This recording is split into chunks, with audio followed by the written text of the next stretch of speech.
Welcome into 49ers Access. My name is Sterling Bennett. And can anything be easy for the San Francisco 49ers in 2024? In a game, they had a 17-point lead. Of course, it has to come down to the Dallas Cowboys' final drive with about 3 minutes left on the clock.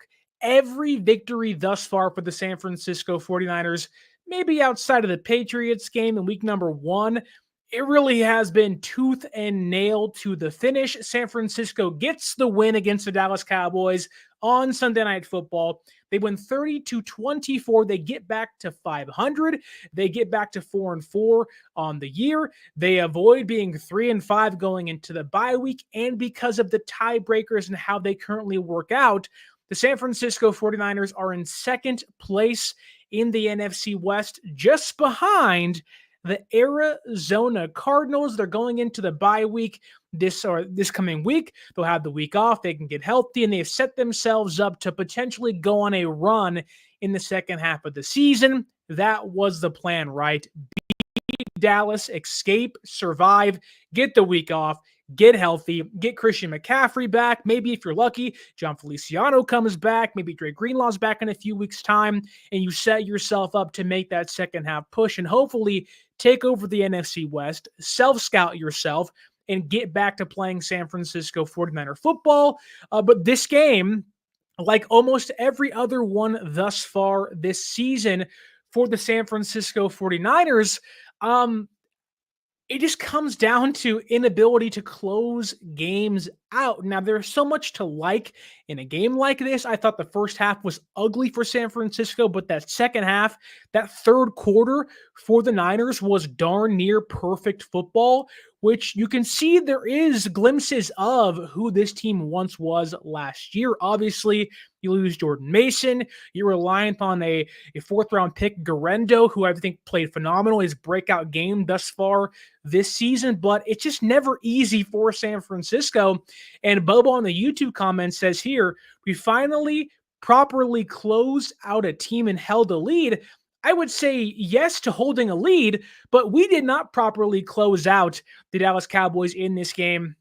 Kyle Shanahan calling second down passing plays on 2nd and 3, then having to go on 3rd and long, and there's a check down to use check. It's just you're setting yourself up. Shanahan continues to dictate what the opposing defensive coordinators do.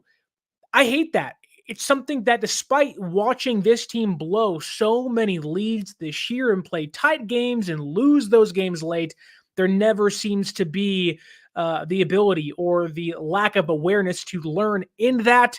This game is close. For as happy as we are, San Francisco is back to 500. They 1,000% with certainty could have lost this game, and we're all having our heads hanging down low. We're feeling bad, but that's not the case. Sometimes what-ifs don't matter. Sometimes you have to point to San Francisco is 4-4. They've set themselves up for that second half push. They won a football game that they desperately needed to win. And I thought starting off with Brock Purdy, I think that is one of the bigger stories of the day because that first half was just not good. There was, the fumble early. And there was a lot of missed throws, one to Kittle on 3rd down. He didn't hit that Deebo Samuel 4th down, just flat over the middle. He just threw behind him. And we're sitting back and we're like, look, Purdy was terrible against the Chiefs. That Brock Purdy kind of carried over into this game in the first half, albeit minus the takeaways and turnovers. But that second half from Brock Purdy, despite how shaky that first half was, we saw this, I don't want to say elite, but we saw a bounce back performance from San Francisco starting quarterback in this game.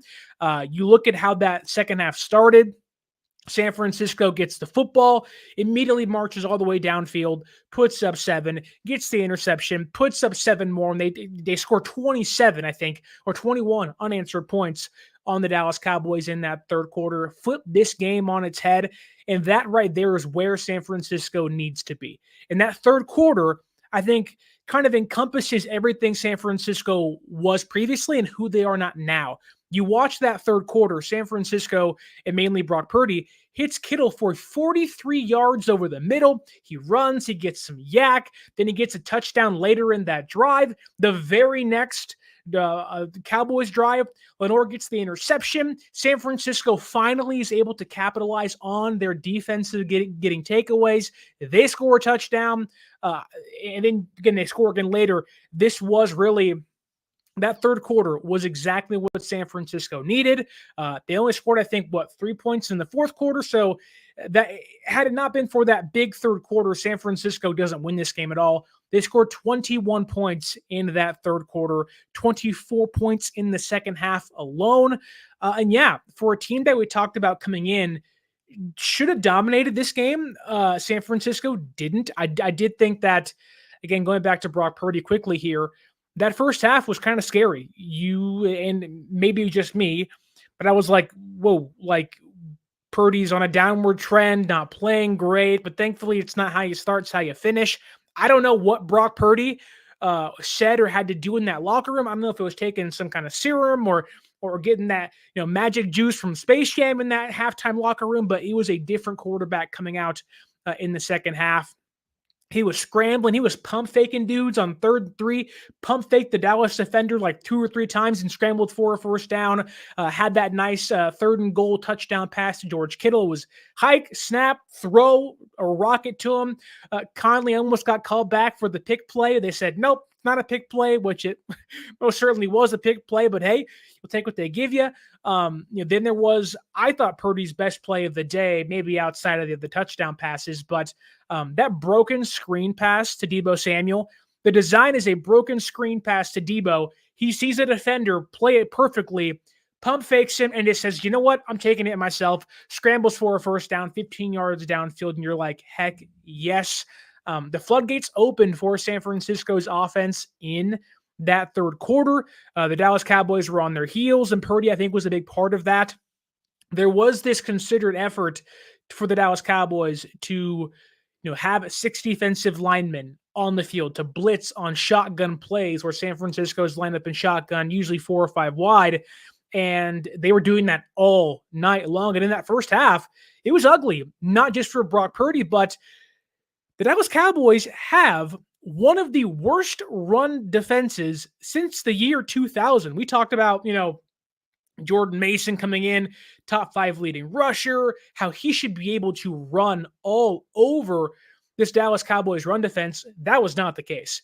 The Dallas Cowboys sold out for the run consistently. They were like, you know what? We know our run defense sucks.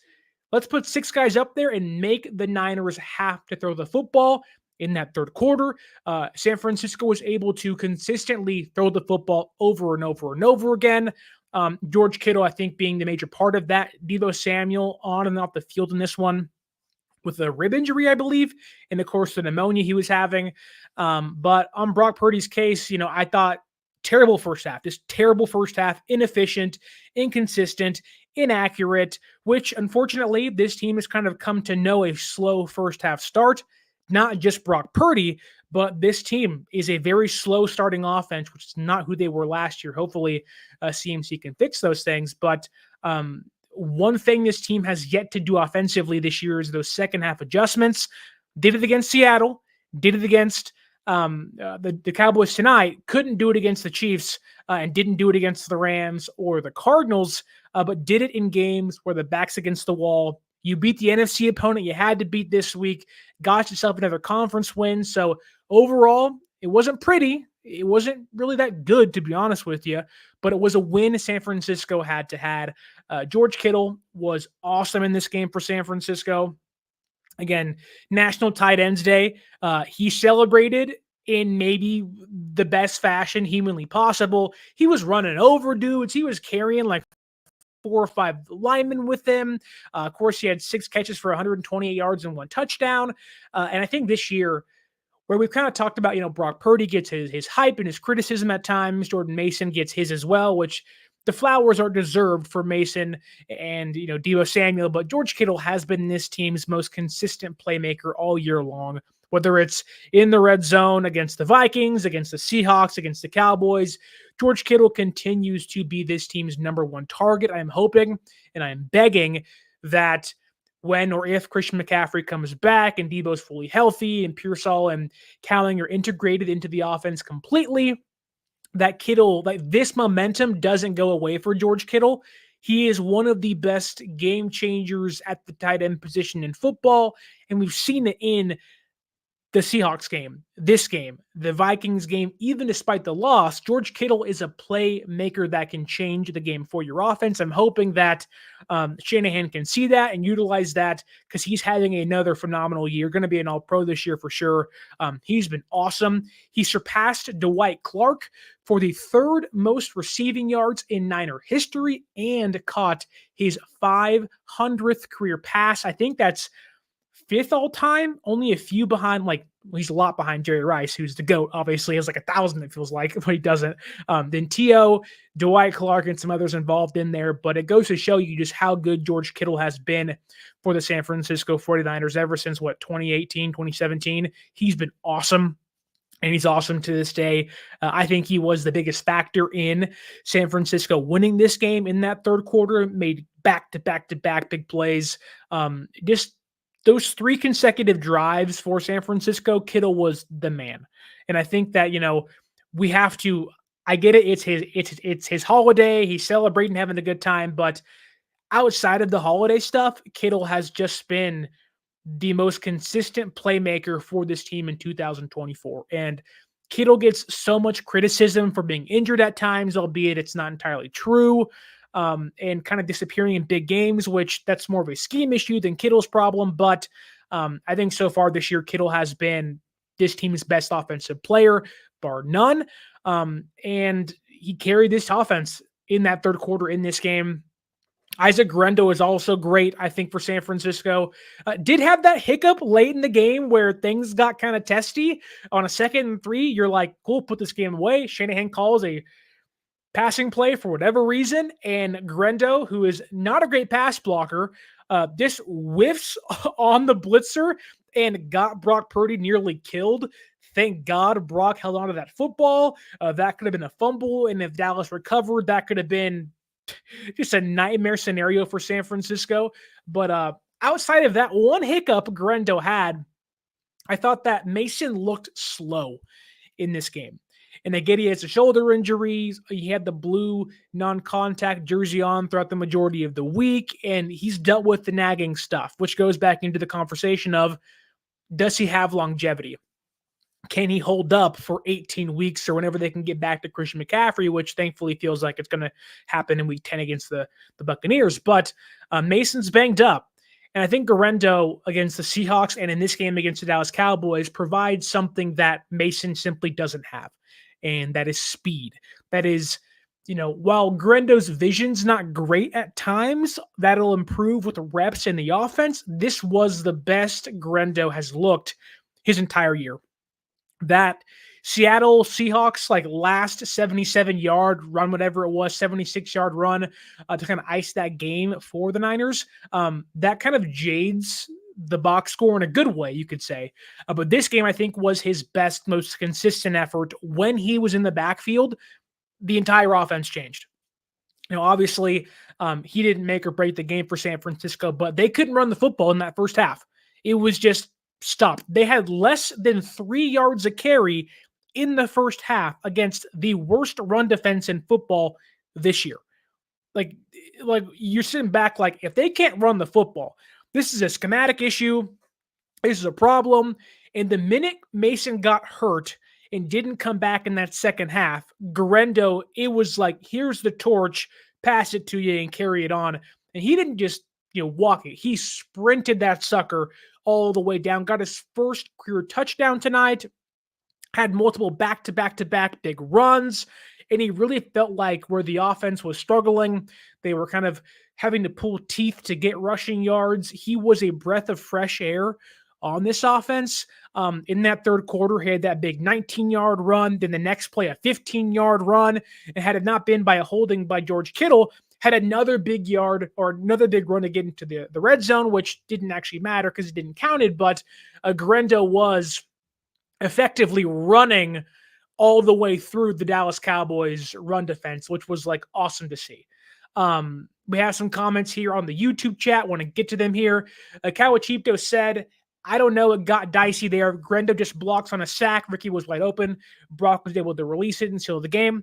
Maybe that's the case. I still wouldn't call a passing play on 2nd and 3 when you're trying to run the clock out. Doesn't make sense. I get that, and that goes back to the Shanahan problem of when they're bringing 6 or 7, let's try to get them. And yes, if Guerendo picks up that blitzer, maybe there's somebody open. Likely there is. But the thing is, you want to force the Dallas Cowboys to use timeouts. One, if they have any left. But two, the Niners on 2nd and 3, with Guerendo playing well in this game, why would you not trust him? Even if you have to go to third and 1, you can quarterback sneak twice.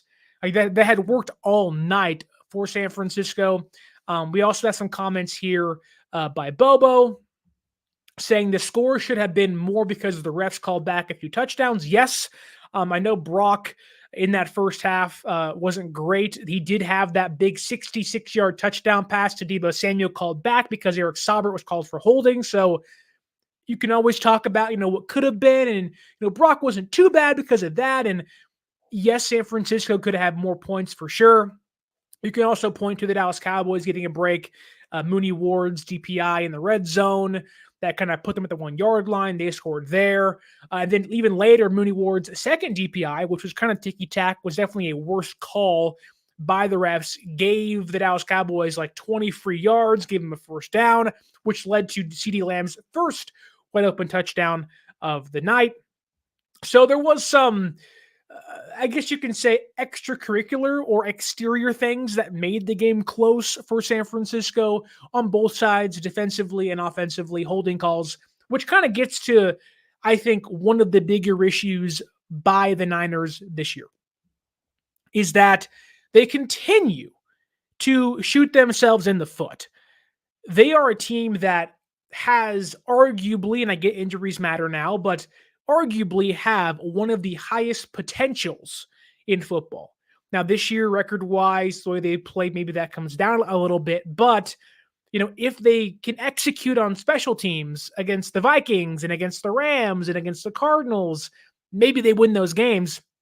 And we're sitting here, with 2 losses. And we're like, wow, you're freaking 5-3, 6-2. Wow, those things are great. Which that's obviously not the case, but they continually get in their own way. Holding calls were terrible. The Saubert holding call on Deebo Samuel's first or only non-touchdown in this game, 66 yards, didn't count, got called back, ended that drive for San Francisco. Essentially, the Guerendo big run to get in the red zone, that got called back. They just continue to get in their way. Purdy is missing Deebo Samuel on that 4th and 1 on like the 45-yard line. Like, those are plays that last year this team hits. Those are plays that usually when they're on, this team is not holding. They're hitting those 4th downs. It's like those are gimmies that you have to have. And this team just continually finds a way to get in their own way, which maybe they get the week off and they get Christian McCaffrey back and Shanahan self-scouts. And like, that's the perfect scenario, right? Everything that, maybe you hindered yourself on, that stops in the second half of the season, which if that does happen, this team can definitely go on a run. I think it was Joe Burrow today for the Bengals talked about, I think they're 3-5 already this year, something like that. Excuse me. And talked about that if they have to win 7 of their next 10 games. And that's what San Francisco did in 2021, I believe. And it's like, yeah, San Francisco is 4-4, second place in the NFC West. If they just win 6 more games, the odds they win the NFC West are pretty high. The Seahawks, are they real? I don't think so. San Francisco already has a tiebreaker on them. I am more scared of the Rams than Seattle and the Cardinals. I think San Francisco had the Cardinals dead to rights, just couldn't put them away. They obviously trounced Seattle in Seattle. But the Rams, if they're healthy, they can beat anybody.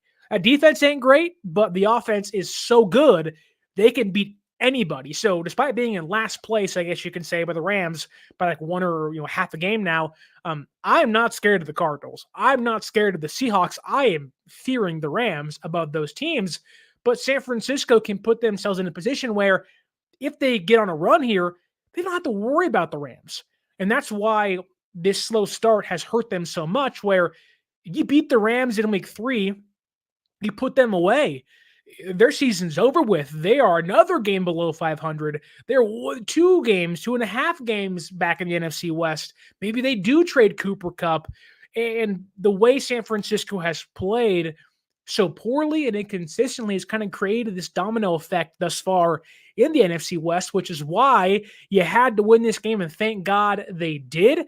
We had Patrick B in the comments saying here, fire Kyle Shanahan. He has no idea how to hold a lead. That part might be true. I wouldn't push back on that. We have seen a game like this like 4 or 5 times this year already.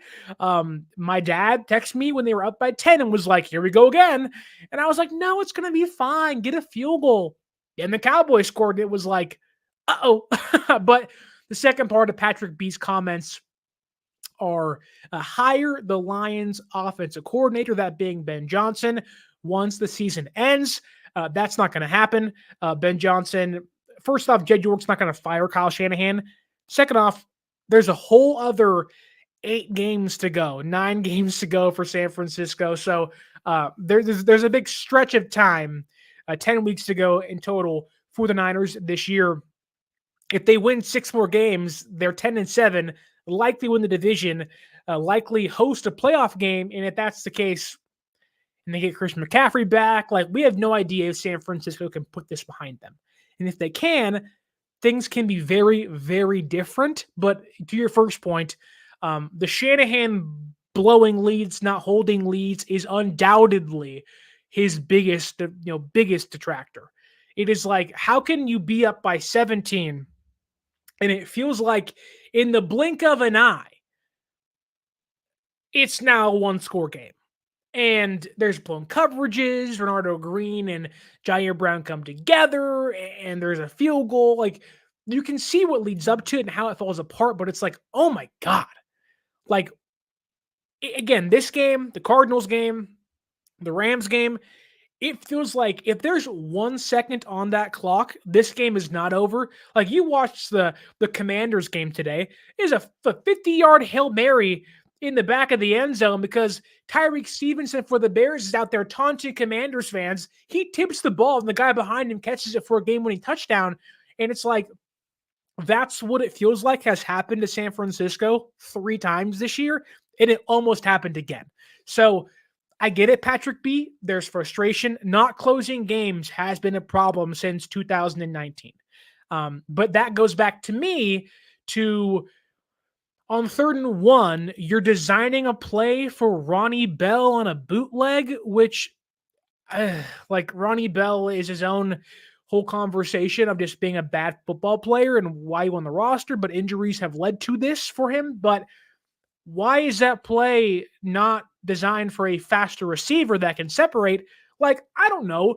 The guy that runs a 4.3 40 time, Jacob Cowing.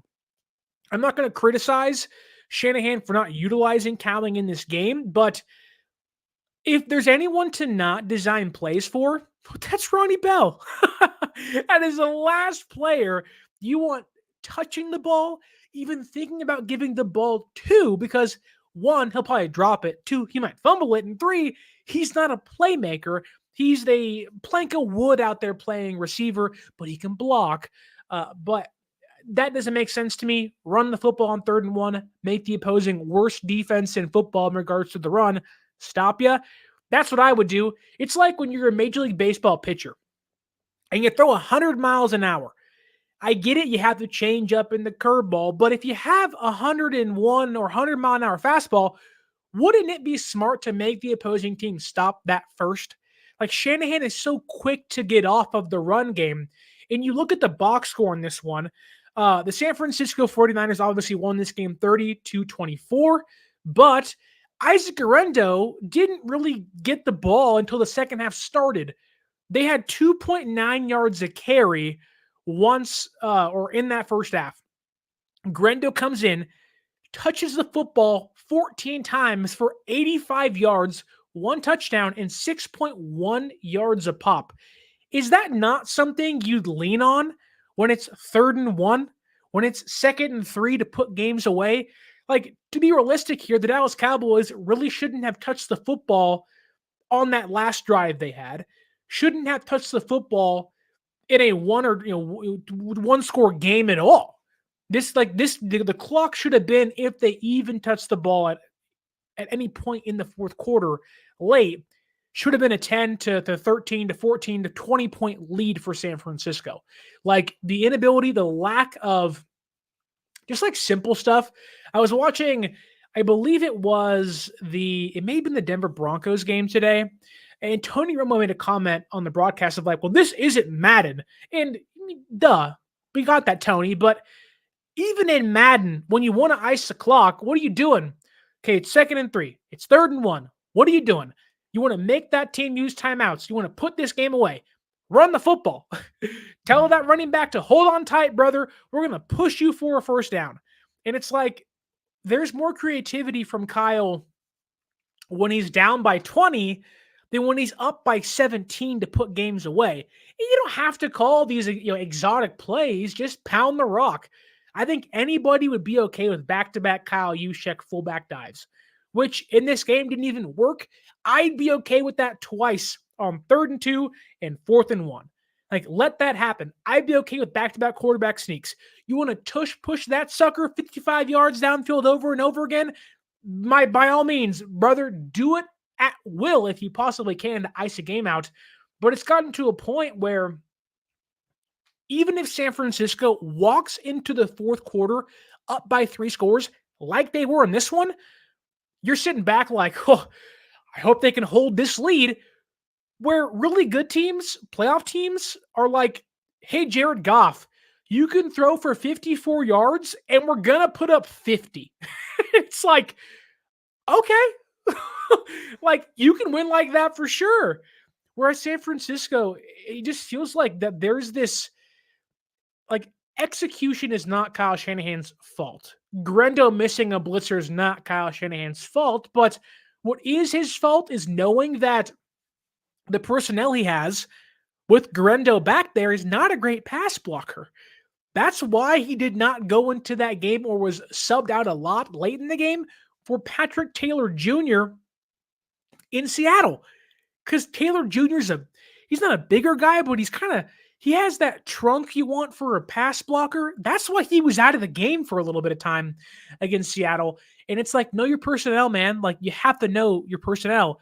No, Ronnie Bell's not a playmaker. He's not fast. He's not going to get open. So, yes, closing games is a massive problem for San Francisco, but I don't want to harp on negative things, although this game should have been so much easier for the Niners. A lot of their games this year should be easier. They're making their lives harder for themselves, whether it's record-wise or blown coverages or blown blocking assignments. It's just, you can point to so many things where you're like, well, last year that's better, and this and that and the other is better. Like Deebo dropping a screen pass in this game where the entire offensive line's in front of him, and you're like, Deebo, like, that is what made you an all-pro in 2021. Catch, tuck, run. There's no one in front of you. It's the entire red and gold in their 94 throwbacks just waiting for you to get behind them. And he drops the pass, and you're just like, oh my God. Like, Deebo could have easily had 2 touchdowns in this game. And it could have been 34, could have been a 40-point game for San Francisco. And it's like, goodness gracious. But I will say this.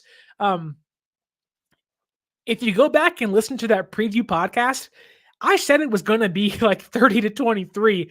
It was going to be tight late, which it was, although I didn't want it to be. But the way San Francisco has played not putting games away, it almost makes you question, like, are they a good team? Like, if I asked you honestly, based on what they've shown you in the first half thus far, where would you classify San Francisco in the NFL? Like, I don't think they're top 10. They could be, but I think they fall in like that 12 to 15 range with the potential to be like top 5. But the Chiefs are better. The Lions are far better. The Ravens are a lot better. You go to the Bills are way better. The Packers have played better, but, are probably, if Jordan Love's hurt again, a little worse. The Buccaneers are inconsistent, but my goodness, like Baker Mayfield's out there throwing for 4 touchdowns against the Falcons with no receivers at all. And it's like, man, like the Rams, I think, although they're not better than San Francisco, offensively, they are far better than San Francisco right now. And that's terrifying. You're in an offensive-driven lead that if you can run the football, you'll win games. But the Rams, I think, with Kyron and Stafford and Kupp and Nakua back healthy, if that defense can kind of put stuff together, the Rams are in this thing too. And it's like, goodness gracious, like, I know San Francisco beat the Seahawks and they beat the Cowboys tonight, but like, they're kind of in that range where even the Philadelphia Eagles, who have not been great this year, might be better than San Francisco. Like they're out there, putting up points, and they're not a great team by any means, but it's like they have Saquon and AJ Brown and Devontae Smith. It's like San Francisco might be the best mediocre team in football. Like Patrick says here, the Niners at this point are, if they can get back on track, if they can get healthy, if they can turn things around, it's a great point.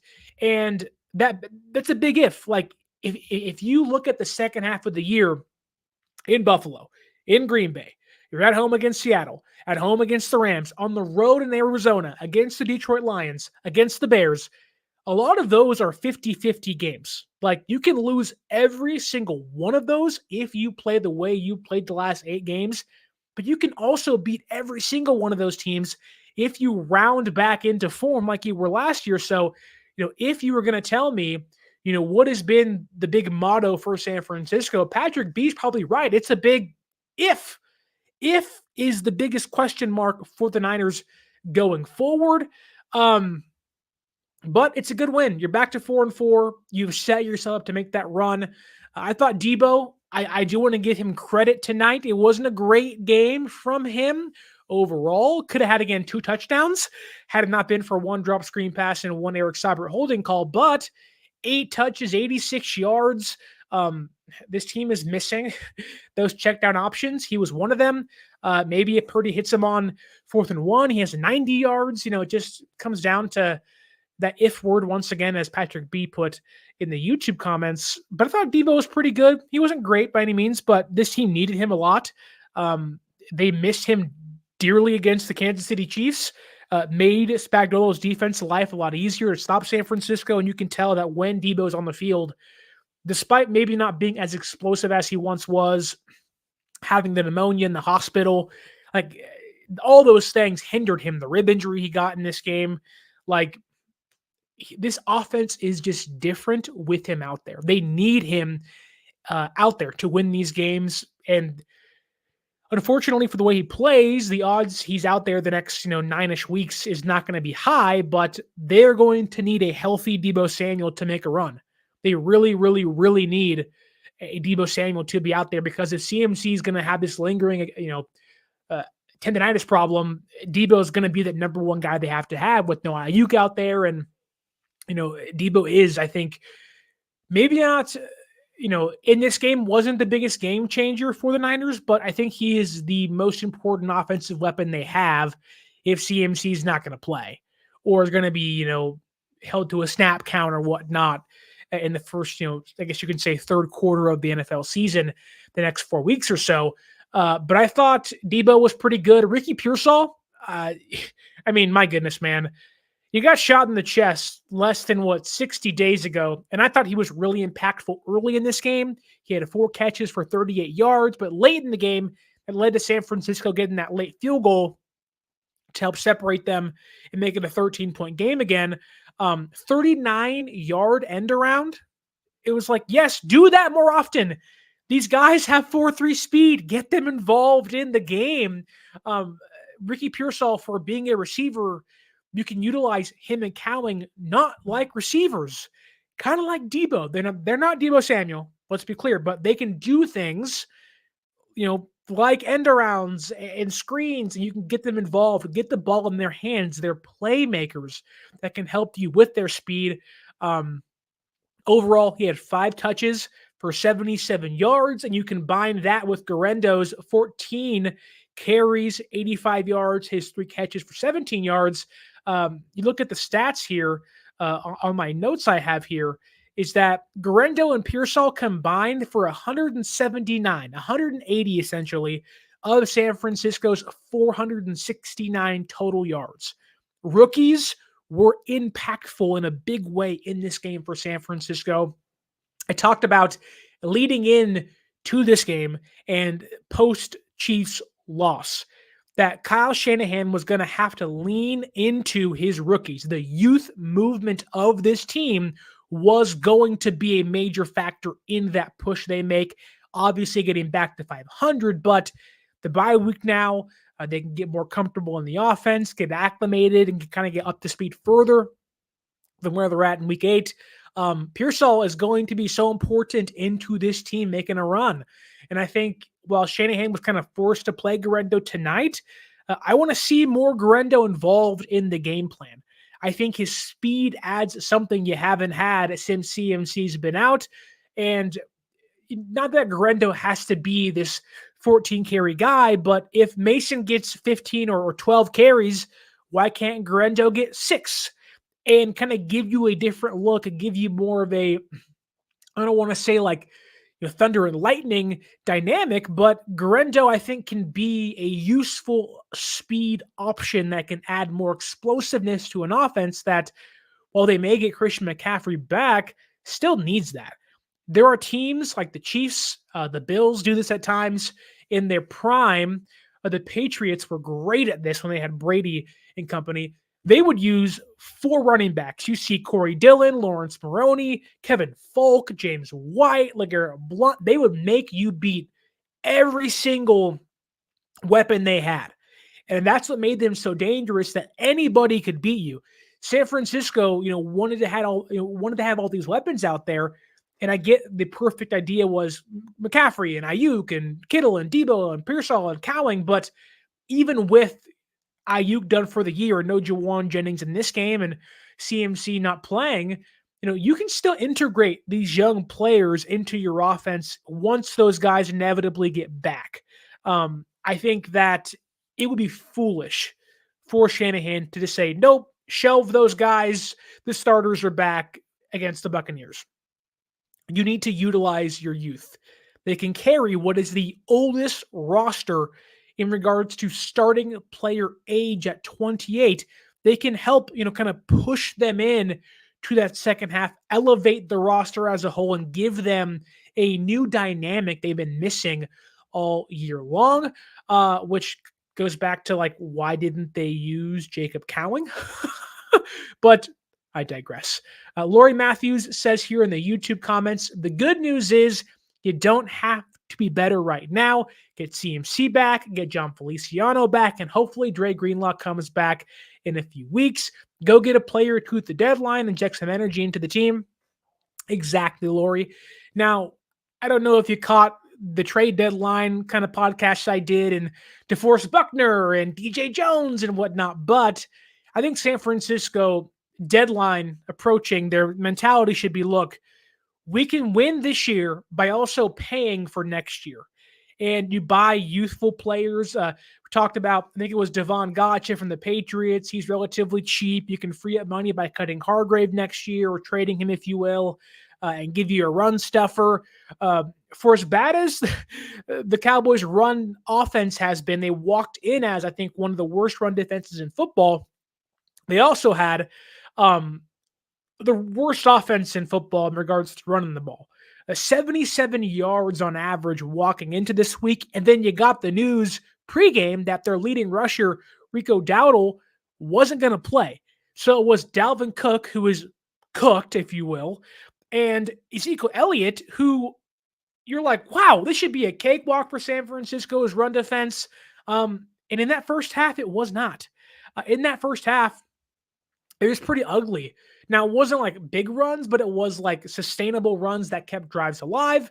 But oddly enough, because San Francisco had that amazing third quarter to put them up, 27-10, the Dallas Cowboys had to stop running the football. They scored, or they had only 56 yards of total on the ground in this game. Like San Francisco, for as bad as that first quarter was, or first half was, flipped that switch in the second half against the run, forced Dallas to have to throw the football, which I know got dicey towards the end, but that's what you want to do against Dak Prescott. They had 2 interceptions today. And like the Niners defense, I thought continually just plays bailing out football, if you will. Like I have been hammering this point home for weeks, dating back to that Cardinals loss, that San Francisco's defense, while has not been perfect, like in that first half, they had the Dallas Cowboys on 2nd and 14, then like 3rd and 10, and they gave up the first down. Same drive, 2nd and 15, 3rd and 10, first down. Like they're not great on 2nd and long and 3rd and long. Those have to change. But you watch this game, they pick off Dak on the first or second drive of the game. Jair Brown gets the pick. Bosa, who just awesome. Like Bobo says here, Bosa hitting his stride. Bosa's been in stride since that Seahawks game, that Cardinals game. Nick Bosa has been awesome the last like 4 weeks or so. He has been awesome to see. He has been defensive player of the year caliber. I get the sack numbers are somewhat down. Had one today though, but it's when he gets pressures. The Seattle game, it was that pick from Mustafa on the first drive. And this one, it was getting a pressure on Prescott, who then throws the football up in the air like 55 yards, gets picked off by Brown. It's Bosa's key pressures to force interceptions that continue to make him so dangerous. He's just awesome. I really thought San Francisco's pass rush was a problem for the Dallas Cowboys offensive line. It's a young offensive line. You have Tyler Guyton, a rookie at Oklahoma, Cooper Beebe, a Kansas State rookie as a center. And then Terrence Steele was looking like a turnstile out there tonight. It was just terrible. Like, if I was the Cowboys, I would be like, oh my God, like, what are we doing at right tackle? It was a consistent mismatch for them, led to, again, some interceptions and turnovers. But San Francisco's defense forcing 3 and outs on pivotal drives, even on that last drive for the Cowboys, when they could have taken the lead and put the game away for San Francisco and stole this one away from the red and gold. The first play of that drive, Warner almost gets the interception, but right behind him is Lenore. Like, why'd you touch the football? I would have got the pick and put the game away too and gave me a 3rd interception on the night. And it's just like, oh, like you're getting in your own way despite making a good play. But I thought San Francisco's defense was, maybe outside of like 1 or 2 plays, the one that really hurt them was when Brown kind of picked Green and led to Lamb's 2nd touchdown. But that's like, how do you prevent that? Like that's the same thing for the Dallas Cowboys, where Conley picks the defensive back to Kittle's touchdown. Like, how do you defend that? Which one of those was a penalty on Conley, was called then uncalled. But I thought San Francisco's defense, and I really do think San Francisco's defense has bailed out Shanahan's offense, because the offense has just this, besides that 3rd quarter, which was a big 3rd quarter, no one's taking it away. Scored 21 points, but outside of that 3rd quarter, you scored 9 total points. Like, I get it. 21 in 1 quarter is pretty big, but the offense has had continual issues this year, and I think has really cost them. But the defense continues to play it's good football that keeps San Francisco in games, that keeps them alive to hopefully win games. And I think that, if you're on that, Nick Sorensen stinks and the offense, is fine. I'll point to games against the Cardinals where they had 0 second half points, and they scored 16 total, where special teams scored 7 points for them. Then against the Chiefs, San Francisco's offense scored only 18 points with 10 days off. I think San Francisco's defense is playing at a much higher level than, let's say, Dan Orlovsky gives them credit for. They, I think, have 14 takeaways in this game. They forced 2 fumbles that weren't recovered by them in this one. And so San Francisco's defense and the Nick Sorensen, like, oh, he's not great. He wasn't great, but the defense has played much, much better. We have a question here by Gold Blooded. It's more clearer, if I can put it on the screen for you, it's more clear if they trade, it has to be for a nose tackle that can stop the run. Welcome in Devon Gotcha from the New England Patriots. Shouldn't cost too much, under contract for the next few years. We have a question or comment by Bobo as well saying, is the Buckner trade back to San Francisco rumors picking up steam? No. We talked about that in the last podcast. The emotional connection is there. I get why San Francisco would want to acquire Buckner. He's a great player. He played today for the first time in a few weeks off IR. The story's great, but the reality of that situation is that contract is just massive. The Colts could save, I believe, $56 million in cap if they trade Buckner the next few years. Why would the Niners make that move? Which leads me into my next question, or the next question by Patrick saying, you're the GM. Do you re-sign Brock Purdy to the max contract he will demand? It's a great question. It's one that I think San Francisco is going to have to obviously answer this offseason. Would I allow Brock Purdy to reset the quarterback market? Do I think Brock Purdy is worth $60+ million is really the question, right? I don't, because he's not Mahomes. He's not Burrow. He's not Lamar. He's not Josh Allen. That said, neither is Dak Prescott, and he's the highest paid quarterback in football. Trevor Lawrence has been terrible this year, and he's like the second highest paid quarterback next to Joe Burrow. So it's not really based on, like, quarterback salaries aren't entirely based on skill. It's based on when you hit the market and what the market looks like for you. So with the growing rate of quarterbacks and how the market's playing out, I mean, you're going to have to pay Brock that max contract. I think Brock is a really good quarterback. I think on his best day, Brock Purdy is the 7th to 8th best quarterback in the entire league. On his worst day, I think he is the 20th best quarterback in football. But even then, like, you've seen the heights that when he's playing quarterback, he can take you. And you've been looking for that for a long time, right? You had Jimmy G, and then you lost a Super Bowl, and then you gambled for Trey Lance, which it was good to see after the game today. The entire team essentially walked over and was like dabbing him up, saying, how much they missed him and whatnot, which Trey Lance is not hated here by the team. It's just the way things play out at times. But you gambled 3 first-round draft picks, and that didn't work out. So you had Brock Purdy. You're going to have to pay Brock Purdy.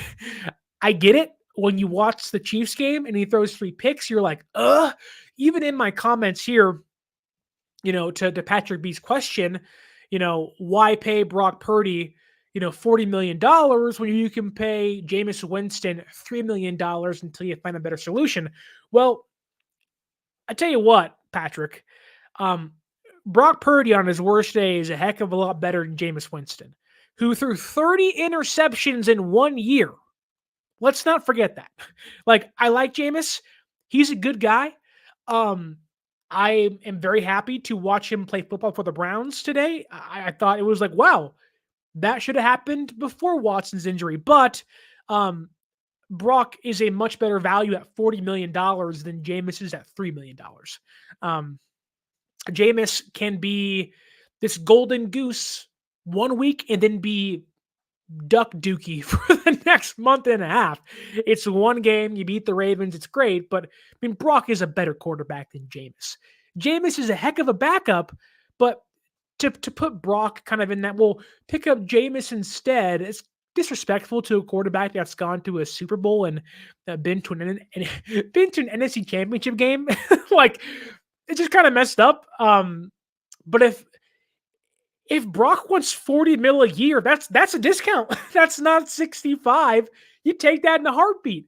My goodness, if Brock said, "Hey, I'll take 40," you jump on that as fast as you can. I mean, you run, you sprint to Jed York and say, "Sign this right now, sign this right now." But that said, one thing I do think that has been in my mind this year, and it's not been like a terrible thing, but it has kind of showed itself, or I guess been this like underlying problem I've noticed with Brock, is that one, the hero ball stuff is definitely alive and well. He tries to do too much on plays. There was one play in this game where he's rolling to his right. There's pressure in his face. He's trying to buy time, which is great. Love that. Be a playmaker. I'm cool with that. But unfortunately, sometimes Brock tries to do too much when he doesn't have to. Like, be a playmaker, but you have to ride that fine line of scrambling, off scheduled stuff, making big plays with your legs and throwing in the tight windows. But also, like, if it's 2nd and 3 or it's 3rd and 4, or if it's, whatever it is, 2nd and 8, whatever it is, you can still convert on 3rd down. Why force a pass and cost your team maybe a game or a pivotal drive? Brock on this one, rolling to his right, has 3 Dallas Cowboys right in front of him, tries to fit the ball into a tight window over them. They tip it up, almost falls into a Dallas Cowboy defender's hands, which, had he caught it, could have been a pick six the other way. And we're talking Niners lose. They're 3-5. You maybe just trade some players away. Like, yikes. Then later in the game, I think, earlier in the game, he fumbles. And like, that moves him at a field goal range. And you're like, this game should be 10-9 at halftime. And it forces a punt. And you're like, Brock, you had 3 picks last week. You had the fumble that thankfully Aaron Banks was like, okay, I'm gonna be ball carrier for a second and pick the ball up and had some awareness for a little bit. But there has been, I think, more turnover worthy plays for Brock this year. He's been really good at times, like in that conversation of like, wow, Brock's a Pro Bowler. He's top 5. Then there have been some plays where you're like, ooh, like that. Oh, it's really ugly. Like, that's like Jimmy Garoppolo, oh no, kind of stuff. And you're just like, why is that happening? I did some math, some calculations, if you will. He has 7 total turnovers this year, those being interceptions. Almost threw one tonight, which almost means nothing, but still. He's also fumbled 3 times. Like, they've not been recovered by the other team, but like, he's fumbled 3 or 4 times this year. So like, that's kind of like I don't love that for Brock, which, if you're gonna win big games, you can't do that stuff. We have a question here by Nathan Banks saying, what's going on with the defense, Sterling? We need to reevaluate them, maybe upgrade the defensive coordinator. No, and no. I just talked about the defense has played good football. I get it. 24 points to the Dallas Cowboys. Should have been 17, should have been like 13, whatever it was, going into halftime. Offense didn't score some points. Ball given back to Dallas Cowboys offense. Some broken plays. Like, you take away the Charvarius Ward ticky-tack DPI that gave the Dallas Cowboys new life when they run the football twice and got nothing. And it was like 3rd and 12 or whatever it was. DPI gets them into midfield. They score a touchdown. You're like, okay, here we go. Now it's a 10-point game.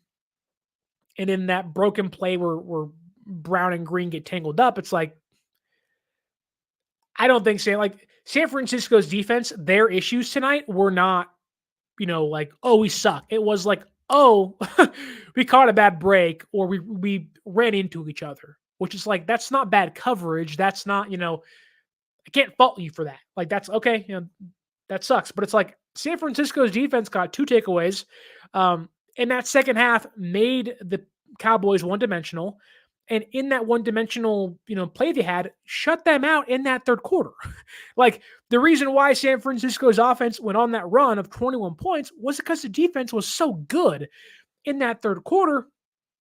And, the defense being poor in that fourth quarter was because some bad breaks they had. But ultimately, you go to the defense in this game.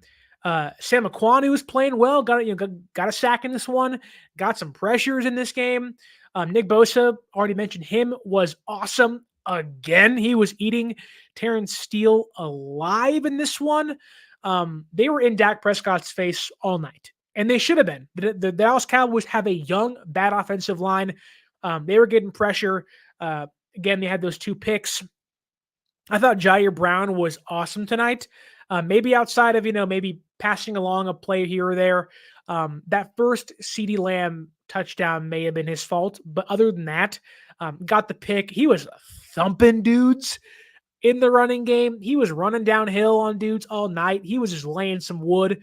This was maybe his best game of the year so far. You can tell primetime, lights, throwback jerseys. Like, he was ready to go from snap number 1.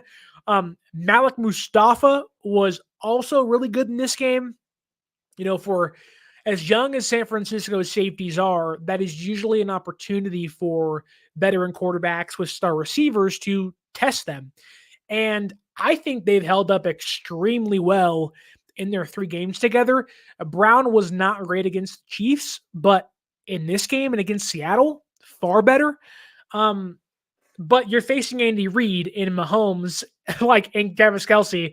You're going to make mistakes against those guys, although Brown's issue was biting on some cheese on play fakes. But in this game, much more consistent play, much more consistent coverage, good run defending coming downhill. Mustafa had 2 just flashing back-to-back plays. Prescott throws the ball in the back of the end zone. Was it Spanford? Goes up for the touchdown catch. Mustafa sticks with him, knocks the ball out, saves a touchdown. You're like, that was awesome. That's a great play. That's what changes games and saves you early in games. The very next play, though, Mustafa running downhill on like a little dump off to Ferguson, lays that sucker out, forces a fumble, and the ball like pops out and it's like laying on Renardo Green's back. And you're like, somebody pick it up. Ferguson picks it back up, but still, like, that's a touchdown saving play and a turnover almost forced in back-to-back plays. I thought really good stuff from both those guys tonight. Renardo Green, but again, besides that one play where he got picked, I thought was really good tonight as well. On CeeDee Lamb, he was locking down Tolbert for most of the night, which should have happened. The Dallas Cowboys really only have one receiver because Brandon Cooks is out. But I thought Green has just been phenomenal through the first, 3 games he's played. They are able to mix and match so much better with him on the field. He can play man coverage. Like, he's a player you point to and say, you are the future starting cornerback. And you have number 1 cornerback traits that over the next 2 or 3 years, you're going to be the guy. Like, he's that good. Now, he's young. He'll make mistakes. But right now, you can see there's those traits in him where you're like, man, like, this guy can lock down the opposing team's number 1 receiver once he gets the reps he needs. Like, there's something special in there somewhere. And then Diamador Lenore is just the best cornerback on this team. He has been, I think, since training camp of this year. He's outplayed Mooney Ward all year long. More picks, interceptions. He had one against Mahomes. He had one against Aaron Rodgers. He's had one against Dak Prescott. He has a knack for finding the football. He's just good. On the play where he gets the pick, he jams Lamb on the line or jams his receiver on the line. Then, just physical, I'm not moving an inch and I'm going to stick with you in coverage. Dak thinks, I can fit it over that guy, floats it up right to Lenore, gets the pick, gets the shoulder and the helmet in bounds, and you're like, playmaker. Lockdown, sticky in coverage, doesn't get called for penalties despite being sticky in coverage. Lenore is a feisty SOB. It's who you want on your defense. He just embraces the Niner mentality of sticky playmaking, go after the ball style of defense Sorensen, Ryans, and Saleh, and even last year Steve Wilks wanted.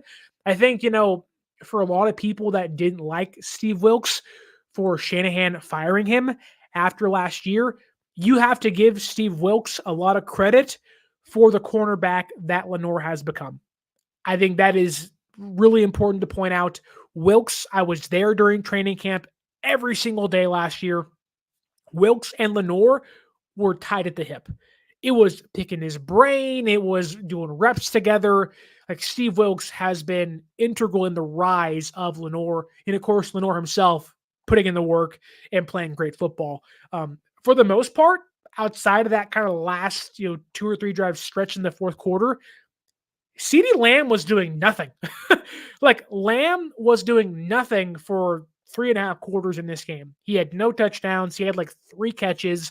Like CeeDee Lamb's bread and butter was garbage time, make a comeback, style of stats.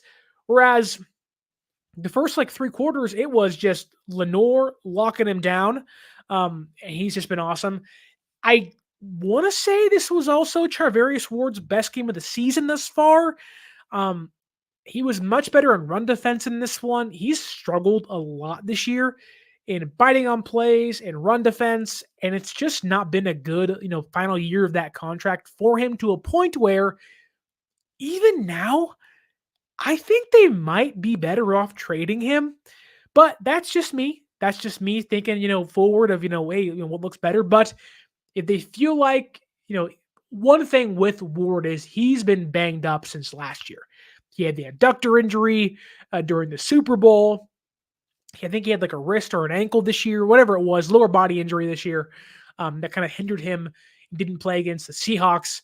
Like there's been some injuries. Maybe the bye week refreshes him, does him some good. He gets healthy again. But I thought this may have been his best game.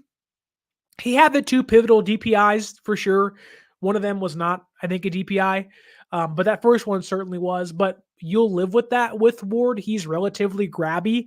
I know last year, I think it was the game against the Vikings, leaving that game, he was like first in the entire league in illegal contact calls. So he is grabby. He's Lenoir, sticky in coverage, but grabby. So because he's been injured, you're seeing a higher increase of those penalties. Tonight was one of those examples of, but I think this was like the secondary for San Francisco has become kind of a weapon for them. But on 3rd and longs and 2nd and longs, it's become a problem. But I do wonder if that is more of a linebacker problem. Not Fred Warner. He's phenomenal. But even in this one, you did see Fred bite a few times early in the game, but then pick himself back up later and play great football. Forced to fumble in this one again.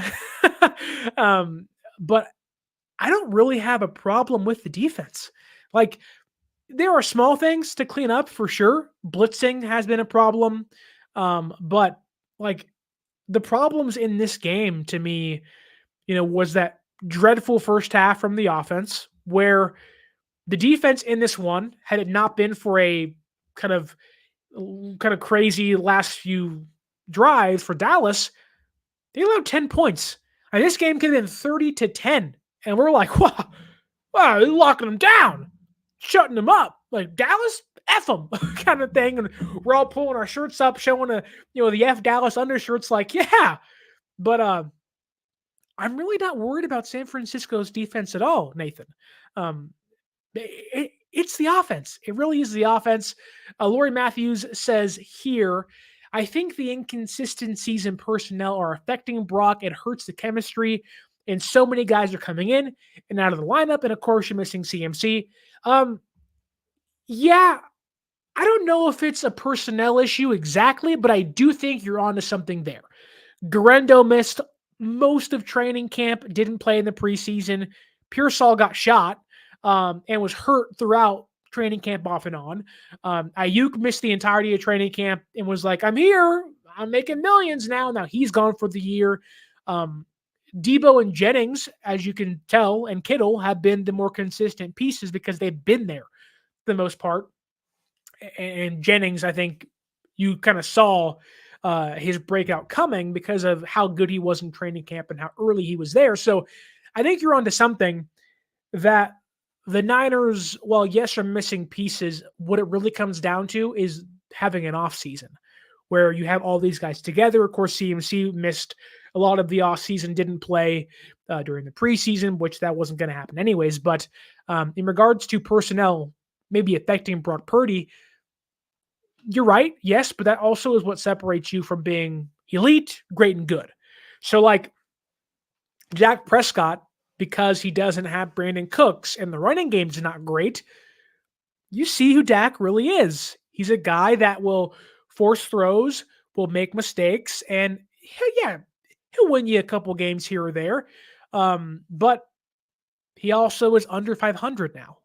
Like, that's Dak Prescott. He's a 500 quarterback. He's Kirk Cousins with a little more mobility, which will help you in games for sure. But for Brock, you are in a much better offensive scheme that, like, if I were to point to the critical problems of this offense that certainly exist, even in wins like this, I think one is Shanahan letting defensive coordinators dictate what he does instead of making them change to what he's doing, which seems so obvious, but okay, Kyle.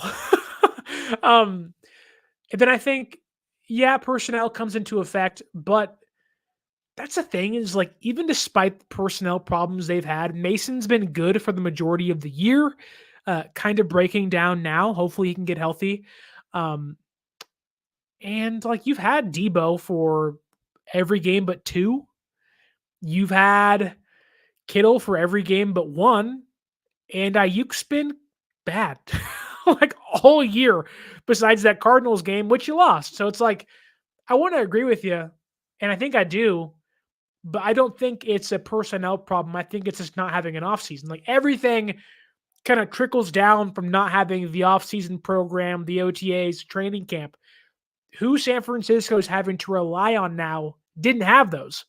Who they were having to rely on before Ayuk went down was a player that was their best separator, who was supposed to be able to beat man coverage. And because he wasn't there for the entirety of the offseason program and training camp and preseason, he couldn't do anything. So I think San Francisco's ceiling is limited because of those things. I mean, I'll be honest with you. I didn't pick San Francisco to win the Super Bowl anyways this year. I didn't think they'd be 4-4, but I did not pick them to win the Super Bowl because I didn't think they were going to. And I don't think they are. But you get Christian McCaffrey back, you get Pearsall integrated, Cowling's up to speed, Kittle's playing great football. He's been awesome. Like, George Kittle has been house money against the Dallas Cowboys. I think in his last two games against the Dallas Cowboys, it's like over 250 receiving yards and 4 touchdowns. That's really good. Like, he is finding himself in record books upon record books. Like, George Kittle is the greatest tight end in Niner history. Like, that's just the case. Whether it's stat-wise, I get big games will jade you to that, but he's been awesome. I just think San Francisco, like, if we look ahead for a little bit and just kind of, put this game behind us, right? San Francisco wins. They're 4-4. There's been some problems. We talked for an hour about the good, the bad, the ugly, the pretty, what needs to change, what needs to get better, and whatnot, and you hope what can happen. But Lori says Kittle single-handedly saved her fantasy team. I'm sure tonight was a big one for a lot of people. My opponent had the Niners defense, which I was like, interception, but like, damn it. But I'll take the win nonetheless. Looking ahead, though, the bye week, you get healthy, you self-scout. There's a reason why Shanahan, where San Francisco was, the way things felt, season's over, sell the team, trade away your players, rebuild, restart, retool. Like, you have to feel a little better after tonight. Did you beat a great team? No, but you beat a team 500 off their bye week. You got back to 500. Like, there's been good teams that have lost to worse teams this year. The Ravens lost to the Browns, and the Ravens are good. The Bengals are bad. The Jets are just a you-know-what show out there. Just terrible. And they have Aaron Rodgers and Devontae Adams. and Pearsall and Garrett Wilson and that defense, and they still suck. They lost to the Patriots. The Patriots suck.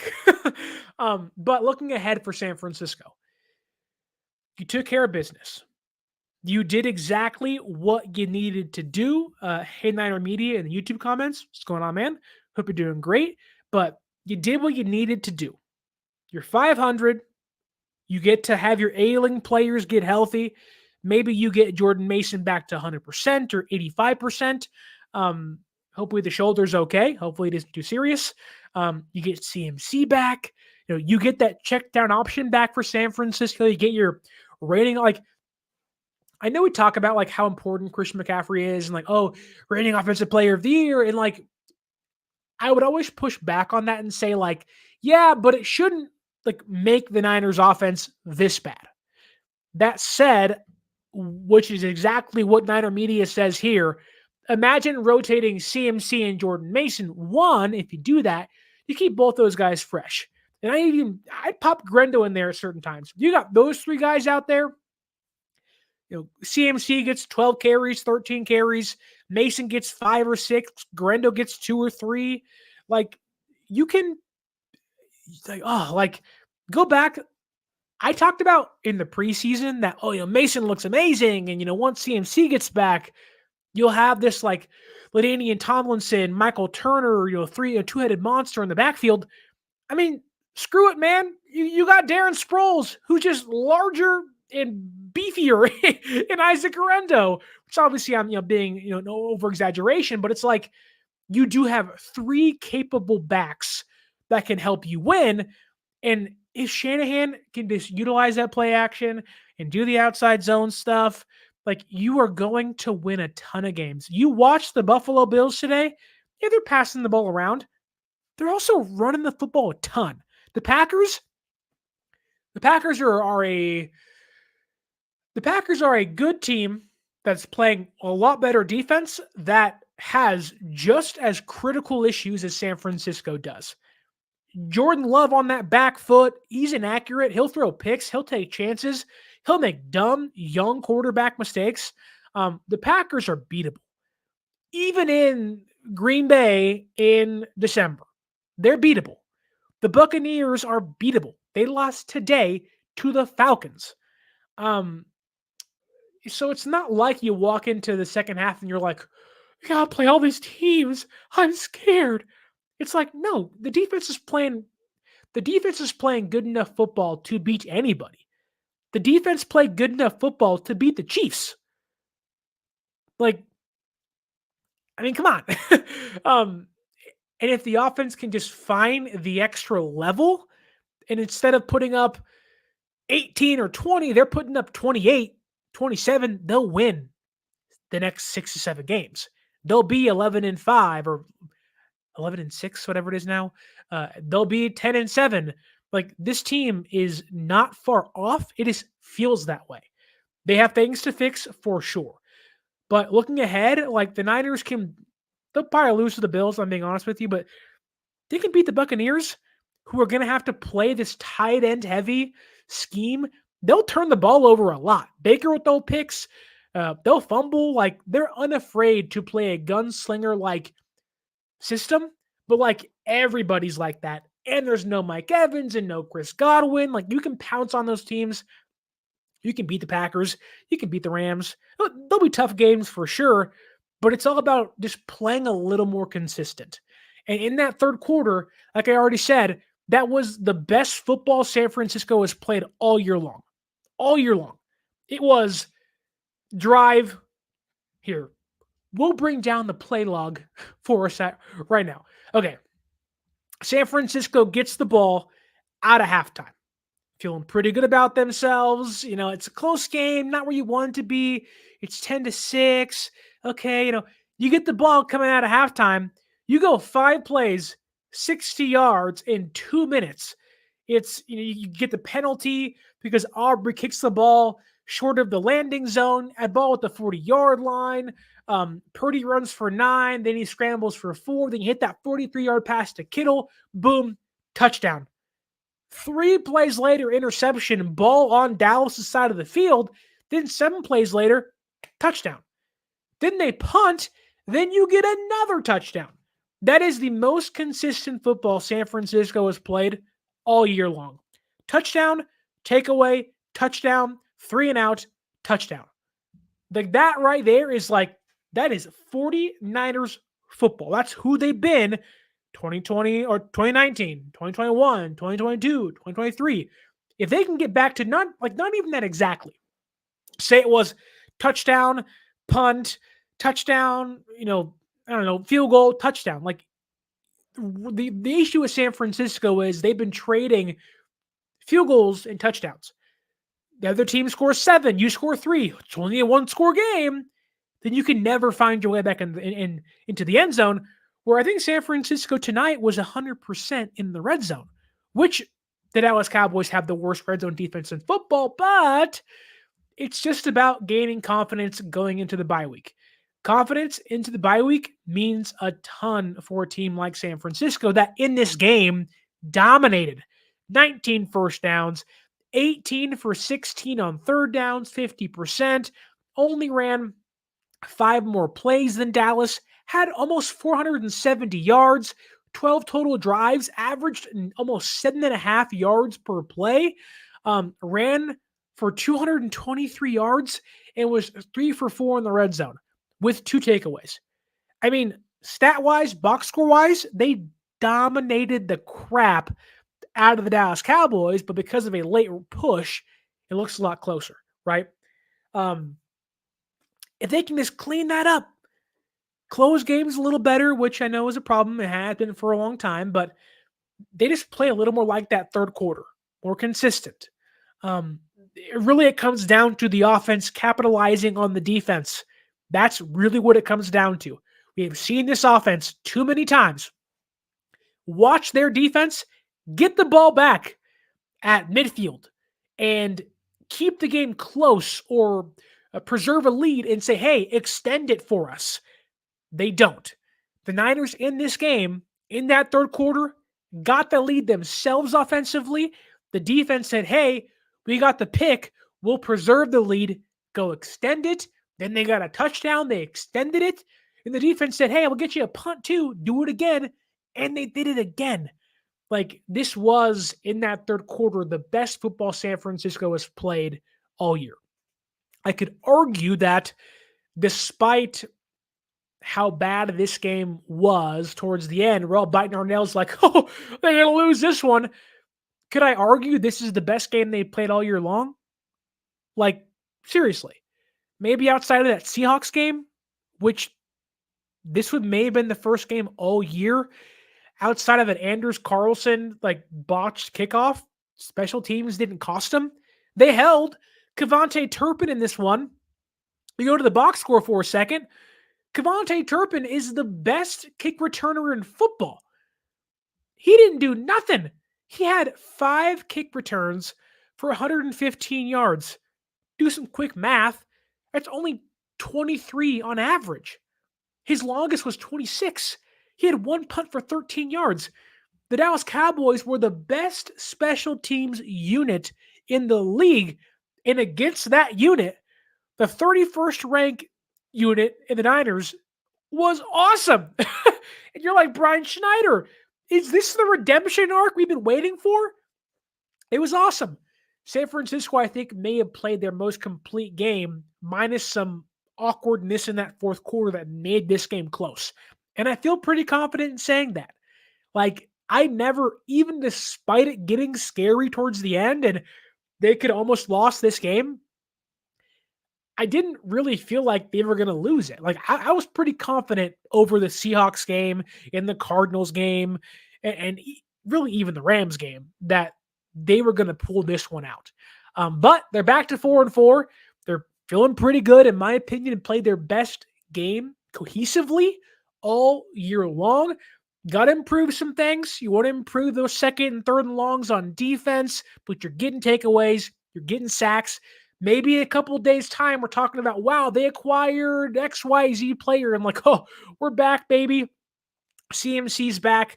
They're 4-4. Second place in the NFC West, technically tied, but, tiebreakers and stuff, make them second place. But they're in a good spot, not a perfect spot, but they're in a place to make that second half push.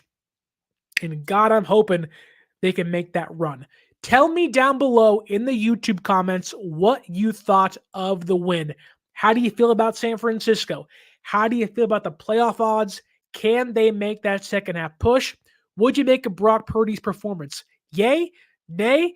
Ixnay? Whatever you want to put in the comments, tell me down below, what did you make of Isaac Guerendo and Ricky Pearsall having nearly 180 yards of San Francisco's 440?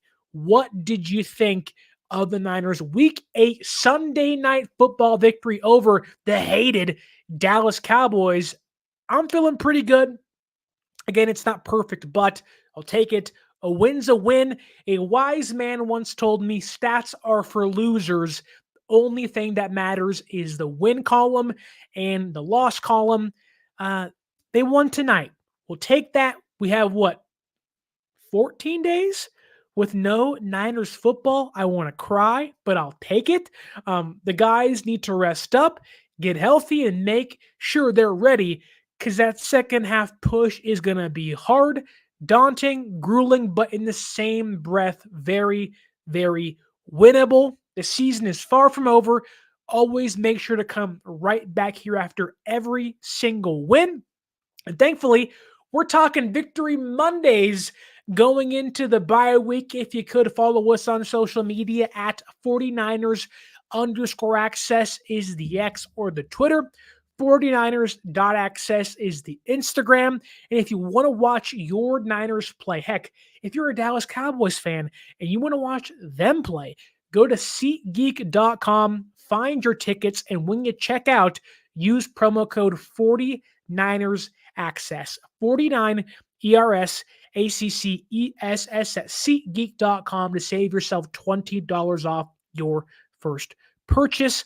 And if you're waiting for NFL trade deadline news on November 5th, don't go to Twitter, don't go to ESPN or Fox Sports. Go to SportsSpyder.com. It is your one-stop shop for everything from podcasts, YouTube videos, the latest articles, or even tweets, if you will, from your favorite journalists on about your favorite team in one place, so you don't have to search 19 different sources for your team's news. Go to SportsSpyder.com. It is your one-stop shop for all your favorite teams' news this season. Want to thank Niner Media, Lori Matthews, Bobo, Patrick B, Nathan Banks, and every single one of you, gold-blooded, Kawachipto, Andrew, I think it's Maulo, everyone that commented and asked questions in the YouTube chat. Thank you so much. Hope you like, share, subscribe. You leave that review. And if you could, give us a 5-star rating on the audio podcasting platforms, Apple, Spotify. It's the cheapest, freest, and easiest way to help the show out. And look, it's the Victory Monday, folks. We ain't got football for 14 days. Stay tuned for NFL trade deadline content coming your way very, very soon. Hopefully, CMC comes back in the next few weeks, and we're talking that second half push very soon as well. Thank you so much for watching, listening, and as always, my name is Sterling Bennett, and stay faithful.